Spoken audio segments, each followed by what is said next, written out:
Hello guys, আসসালামু আলাইকুম। কেমন আছেন আপনারা? আশা করি সবাই অনেক অনেক ভালো আছেন। ভাই, আজকে রাইড শেয়ার করতে নামছি, দিনটা ভালোই ছিল, বৃষ্টি টিষ্টি তেমন নাই। কিন্তু আমার মোটরসাইকেলে যে প্যারা দিছে রে ভাই, কি বলুম, শেষমেশ অনেক কষ্টে বাসায় আসছি। লাস্টের যে যাত্রীটা ছিল উনারে নামাইতে যায় তো খুবই কষ্ট হয়েছে। আপনাদেরকে আমি লাস্টে দেখাবো যে কি প্রবলেমটা, কি আপনারা বুঝতে পারেন কিনা একটু বললেন। আমার মেকানিকও বুঝতেছে না, আমারও মাথায় ঢুকতেছে না কি হইলো। গতকালকে নতুন স্পার্ক প্লাগ লাগাইছি, তাও যদি এরকম প্রবলেম দেয়, আর রাইড শেয়ার তাহলে কেমনে করুন কোন? চলেন আগে ভিডিওটা শুরু করি। আজ জুলাই মাসের 5 তারিখ, রোজ শুক্রবার, সময় এখন 12টা বেজে 10 মিনিট। আমার প্রথম রিকোয়েস্ট আসে পাঠাও অ্যাপে। যাত্রী আমারে বলে কবি নজরুলের সামনে আসতে। ওইখানে আমি ফোন দেওয়ার পরেও আমাকে 15 মিনিট দাঁড়া করে রাখে, তারে আমি 3-4 বার ফোন দিছি, উনি খালি বলে আসি আসি, আর আসে না। ভাই আপনি আমারে বলবেন না যেখানে আমি ওখানেই যাইতাম ভাই, কেন লিগা কইলেন কবি নজরুলের সামনে? আমি ভিতরে ছিলাম, কবির নজরুল থেকে ভিতরে চিনবেন না দেখে কি বলেন? আমার বাসা এই জায়গায়, আমি বাসা থেকে বাড়িছি, আমার জন্ম এই জায়গায়, আমি কেন চিনুম না? মেডিসিনের দোকানে ছিলাম। তাইলে এই যে খান প্লাজার সামনে মেডিসিন বলবেন না? ইসি রে ভাই, উড়েন ভাই। এখন বৃষ্টি পড়ে গেলে তো আপনিও ভিজবেন, আমিও ভিজতে হইব, বুঝেন না? কে তারা হুড়া করে খালি নামা দিতে পারলেই বাতি। 10 টাকা। ওই ভাইয়ার ভাড়া আসছিল 110 টাকা, পাঠাও কমিশন যায় 19 টাকা। ওনার কাছ থেকে ভাড়া নিয়ে আমি যখন রওনা দিচ্ছিলাম তখনই পাঠাও অ্যাপে আমি আরেকটা রিকোয়েস্ট পাইছি। কাকরাইল যে গোল চত্বরের সামনে জাস্টিসের বাড়ি আছে, ওই বাড়ির সামনে থেকে এক আপুরে নিয়ে যেতে হবে শেরে বাংলানগর। আমি চলে গেলাম তারে পিক করার জন্য। ভাইয়া হেলমেট। হ্যাঁ, থ্যাংক ইউ। এই আপু আবার চিনে না সে কোথায় যাবে। ওনার ডেস্টিনেশন ছিল হৃদরোগের সামনে। সো আমারে সে বলতেছে ওইখানে নিয়ে যেতে। আমি বললাম হ্যাঁ আপু, আমি চিনি, আমি নিয়ে যাবো, সমস্যা না। এই যে এদিকে, এটা না? আপনি গেটে যাবেন? এটা আসলে কি পাশে যে গেটটা আছে না, এটা কি সেটা? কিসের ইনস্টিটিউট? হৃদরোগ। আচ্ছা, হৃদরোগ ইনস্টিটিউটে যাবেন? ওইটা তো ওই পাশে। আপুর ভাড়া আসছিল 152 টাকা, ডিস্টেন্স ছিল 7.3 কিলোমিটার, পাঠাও কমিশন যায় 25 টাকা। আমার চ্যানেল কি আপনার ব্লার করে দিব না? দেখালে সমস্যা নাই, মানে আমার ইউটিউব চ্যানেল আছে, রাইট শেয়ার করি তো। ও, সমস্যা নেই। ওকে, ঠিক আছে, থ্যাংক ইউ।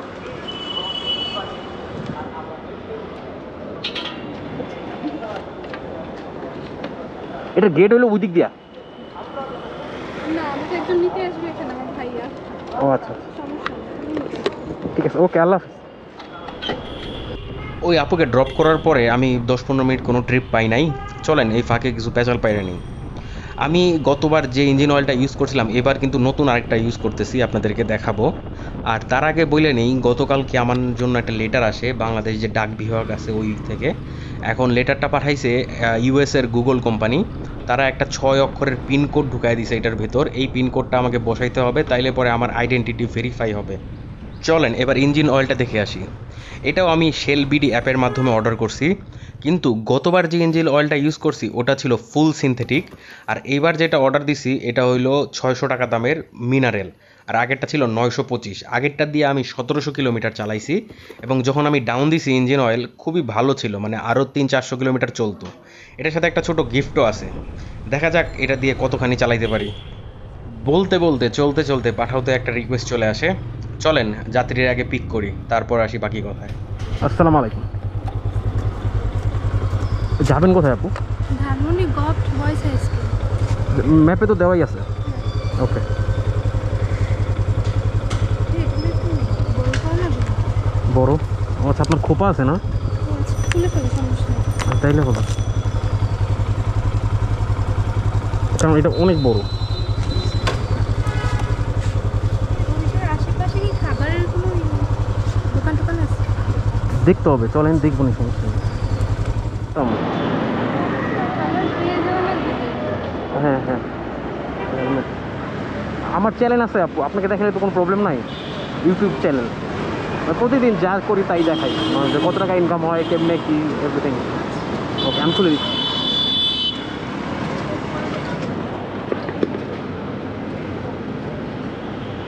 90 টাকা আসছে মনে হয়। হ্যাঁ? 90। আচ্ছা ভাই, দেখ। 10 টাকা নিয়ে যান। না না, নিয়ে যান, কেন রাখবো ভাই। ঠিক আছে, থ্যাংক ইউ, ওয়েলকাম।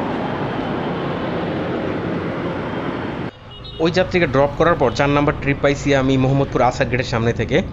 যাত্রী যে আপু, উনারে ফোন দিয়ে বলছি আমি 1 মিনিট দাঁড়ান, আমি আসতেছি। উনার যে লোকেশন ওখানে যাইতে আমার 30 সেকেন্ডও লাগে নাই। যাওয়ার পর দেখলাম আরেক রাইডারের সাথে এক আপু উঠতেছে। আমি ভাবছি এটা হয়তো অন্য কেউ, কিন্তু আমারও মনের মধ্যে একটু খটকা লাগতেছে যে এটা হয়তো আমার যাত্রীও হইতে পারে। আমি যাই সাথে সাথে ফোন দিলাম আমার যাত্রীরে, কিন্তু ফোনটা পিক করতে করতেই ওই লোক উনারে নিয়ে বাইকে গেল। কি কন, মানে মানুষ যে এত খারাপ, এত বড় চোর হয়। যাত্রীর সাথে আমি ফোনে কথা বলছি, কি কথা হয় এটাও শুনেন আপনারা। মানে এত নিকৃষ্ট জাতের মানুষ কেমনে হয় ভাই? রাইড শেয়ার যারা করে তারা তো এত খারাপ হয় না ভাই। আমি তো দাঁড়ায় আছি, আপনি কোথায়?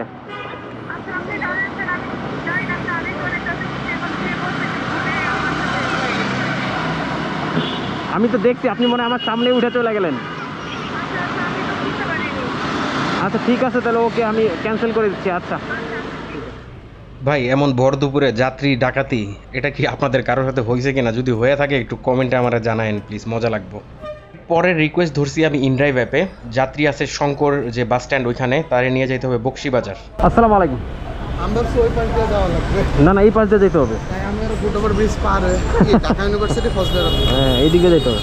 ওই তো বকশিবাজার, এই যে ইসের মেডিকেলের যে হলটা না, মেডিকেল চিনি আমি। চলেন, হ্যাঁ উঠেন।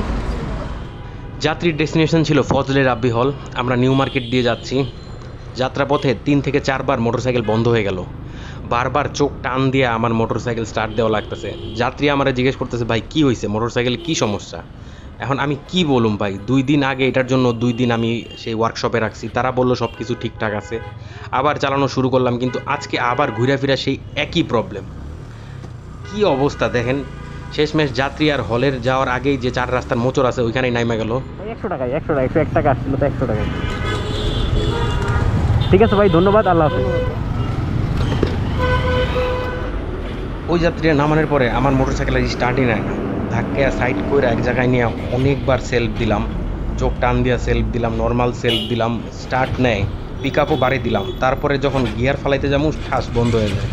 শেষমেশ কিক মাইরা স্টার্ট দিলাম, অনেকক্ষণ মানে বাইরে এলাম পিক আপ, তারপরেও থাকে না। শেষমেশ অনেকক্ষণ প্রায় 10 মিনিট চেষ্টা করার পরে স্টার্ট নিল। আমি দেখলাম ঘড়িতে বাজে 2টা। তাড়াতাড়ি চলে গেছি বাসার দিকে। যাওয়ার পথে মেকানিককে ফোন দিছি, মেকানিকের দোকান আজকে বন্ধ। পরে মেকানিক আমার বললো কালকে 10টার দিকে আইসেন, কালকে যেমনেই হোক ইঞ্জিন দরকার পড়ে খুলে নতুন ইঞ্জিন লাগাই দেবো, তারপরেও ঠিক করে দিল। আমি ভাবলাম যে ভাই চলেই যাই, আজকে আর দরকার নেই। তাহলে গাইস আজকে ভিডিওটা এখানেই শেষ করব, আর এরপর দেখা হবে যেদিন আমার মোটরসাইকেল ঠিক হবে ওই দিন। তার আগে তো আর পারতেছি না, তাই না? মোটরসাইকেলই তো আমার লাইভলিহুড, এটা ছাড়া তো বেরোয় আর লাভ নাই। সো সবাই ভালো থাকবেন, সুস্থ থাকবেন। ভিডিওটা যদি একটুও ভালো লাগে তাহলে কিন্তু একটা লাইক দিবেনই যেমনিই হোক, সাথে সাথে একটা শেয়ারও করে দিবেন সবাই। আর প্রশ্ন থাকলে কমেন্ট বক্সে করবেন। নতুন যারা আছেন তারা সাবস্ক্রাইব বাটনটারে ইচ্ছা মতো মাইরা দিবেন।